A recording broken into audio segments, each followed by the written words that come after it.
Hello hello नमस्कार दोस्तों, मैं अजय यादव एक बार फिर से आप सभी दोस्तों का स्वागत करता हूं। दोस्तों, भोजपुरी फिल्म दंड नायक जिसमें लीड रोल में है भोजपुरी के एक्शन किंग यश कुमार मिश्रा, उनकी फिल्म रिलीज हो रही है भोजपुरी बॉक्स ऑफिस पे, यानी बिहार और झारखंड में ये फिल्म रिलीज होने वाली है 18 फेब, यानी कल ही रिलीज होने वाली है। और ऑल ओवर द इंडिया, यानी बात करें यूपी, मुंबई और गुजरात के थिएटर्स में, तो ये फिल्म यूपी, मुंबई, गुजरात में रिलीज होगी 25 फरवरी को। तो बात करते हैं इसी फिल्म के बारे में कुछ चीज़ें।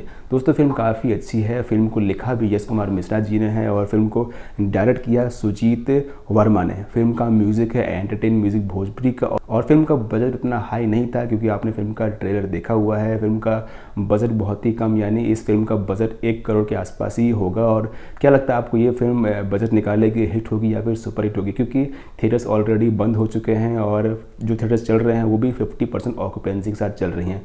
तो देखते हैं क्या ये फिल्म बिहार झारखंड में, यानी कल रिलीज हो रही है, उसमें अपना बजट निकालती है या फिर यूपी, मुंबई, गुजरात के थिएटर का इसका इंतजार रहेगा। फिल्म को डिस्ट्रीब्यूट भी यश कुमार जी कर रहे हैं उनके प्रोडक्शन कंपनी के थ्रू, जिसका नाम है यश कुमार एंटरटेनमेंट। दोस्तों, वीडियो पसंद आए तो लाइक करें, चैनल सब्सक्राइब करें और दंड नायक के फर्स्ट वीडियो यानी फर्स्ट डे के बॉक्स ऑफिस कलेक्शन देखने के लिए बेल आइकन जरूर प्रेस करें। जब तक कि बने रहिए, देखते रहिए entertainment for you. Thanks for watching.